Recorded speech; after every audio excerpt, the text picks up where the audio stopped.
Assalamualaikum warahmatullahi wabarakatuh.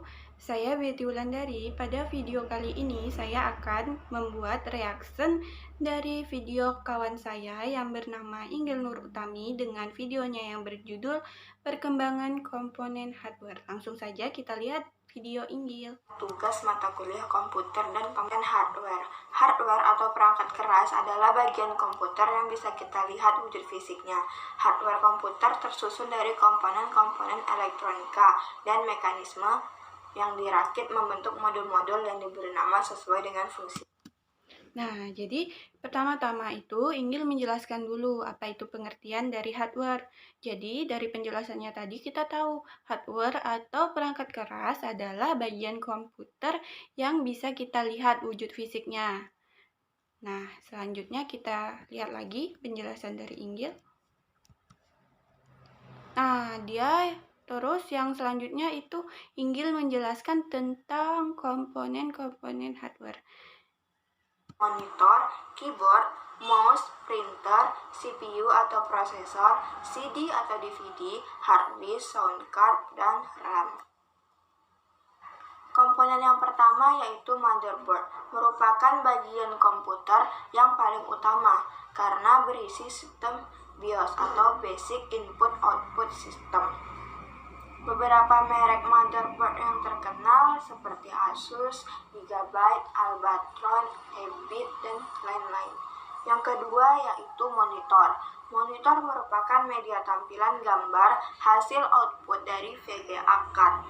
Dahulu, monitor komputer dimulai dengan monitor tabung hitam putih, monitor warna CGA, VGA, dan SVGA. Nah, jadi motherboard itu adalah bagian komputer yang paling utama yang berisi sistem BIOS, pengaturan koneksi input, output, soket prosesor, soket memori. Nah, kalau monitor itu adalah media tampilan gambar hasil output dari VGA card. Nah, selanjutnya itu ada keyboard dan mouse. Kita dengarkan lagi penjelasan dari Inggil. Komponen keyboard. Keyboard merupakan sebuah papan ketik yang berisi semua model huruf, angka, karakter, dan tanda baca yang menjadi sarana bagi pengguna komputer dalam memasukkan data ke komputer. Nah, tombol keyboard yang paling terkenal ialah tombol enter karena tombol ini merupakan tombol yang berfungsi untuk memasukkan data setelah diketik. Kemudian yang keempat yaitu komponen mouse. Mouse merupakan sebuah alat pointer untuk mengakses melalui layar monitor.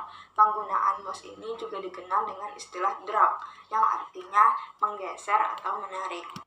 Nah, jadi kita tahu keyboard itu adalah papan ketik yang berisi semua model huruf, angka, karakter, dan tanda baca yang menjadi sarana bagi pengguna komputer dalam memasukkan data ke komputer. Sedangkan mouse adalah alat pointer untuk mengakses melalui layar monitor. Nah, kita dengarkan lagi penjelasan dari Inggil. Tentang hasil kerja dari komputer ke dalam media kertas. Printer ada yang menggunakan sistem dot matrix, tinta, dan ada juga yang laser jet. Dahulu printer hanya digunakan untuk mencetak dokumen, kini printer sudah bisa untuk mencetak foto. Kemudian yang keenam ada CPU atau Central Processing Unit. Ialah tempat memproses instruksi program yang ada pada komputer mikro. Pemroses ini terdiri dari ribuan hingga jutaan IC. Nah, printer adalah alat untuk mencetak hasil kerja dari komputer ke dalam media kertas. Sedangkan CPU ialah tempat memproses instruksi program yang ada pada komputer mikro. Kita dengarkan lagi penjelasan dari Inggil tentang CD atau DVD. Komponen hardware berupa CD atau DVD. Nah, optical drive adalah alat pembaca untuk media penyimpanan data berupa disk, DVD, or CD. DVD atau CD berupa kepingan cakram optik yang berisi data. Ada dua jenis DVD atau CD. Yang pertama, DVD atau CD-ROM, read only memory, yaitu hanya bisa membaca isi dari disk DVD dan CD. Yang kedua, DVD atau CD-RAM, random access memory. yaitu bisa membaca dan menulis. DVD atau CD-ROM lebih dikenal dengan istilah DVD RW atau CD-RW. RW yaitu read write. Contoh merek DVD atau CD-ROM atau RAM adalah LG, Samsung, Sony, dan Pioneer. Kemudian yang kedelapan ada hard disk. Hard disk ialah media penyimpan data permanen, jadi data tidak hilang meskipun listrik sudah dimatikan. Nah, hard disk ini berisi sebuah cakram magnetik yang mampu menyimpan data. Nah, jadi hard disk itu adalah media penyimpanan data permanen. Jadi kalau lampunya mati, laptop kita mati, file yang udah kita simpan di hard disk tadi, dia tuh nggak akan hilang. Nah, selanjutnya itu ada sound card. Kita dengarkan lagi penjelasan dari Inggil. Jadi semakin luas. Sound card yang baik mampu menghasilkan suara dengan sampling yang rapat dan halus, sehingga suara yang dihasilkan mendekati suara asli atau high fidelity. Nah, jadi sound card itu adalah bagian yang mendekode data-data digital menjadi sinyal suara. Nah, selanjutnya itu RAM. Kita dengar lagi penjelasan Inggil tentang RAM. Merupakan sebuah unit penyimpanan data tidak permanen, yang artinya data dalam RAM akan hilang jika listrik mati. Nah, jadi bedanya hard disk sama RAM, kalau hard disk tadi itu apabila filenya sudah kita simpan di hard disk terus lampunya mati, itu dia data kita tuh nggak akan hilang gitu ya. Terus kalau RAM itu kalau lampunya mati, data kita tuh akan hilang gitu.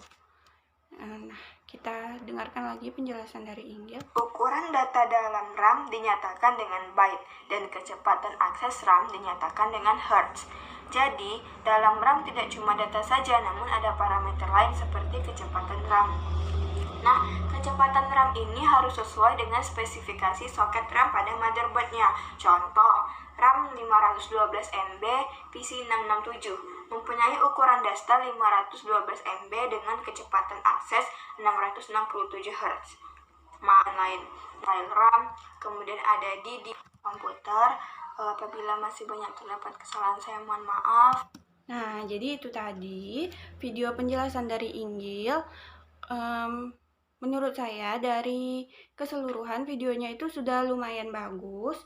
Dari segi tampilan juga sudah lumayan menarik ya. Cuman akan lebih menarik lagi kalau misalnya ditambah seperti animasi dan lain-lain. Terus kalau dari segi audio atau suara dari Inggil menjelaskan itu sudah jelas. Terus materi yang dijelaskannya juga sudah cukup lengkap ya.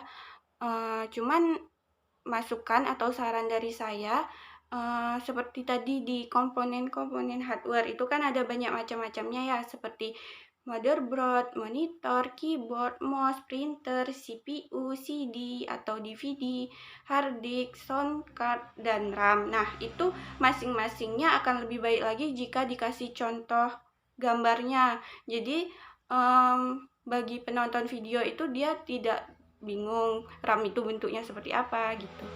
Nah, sekian video reaction saya. Semoga bermanfaat bagi yang menonton. Apabila ada kesalahan kata, saya mohon maaf. Saya akhiri. Wassalamualaikum warahmatullahi wabarakatuh.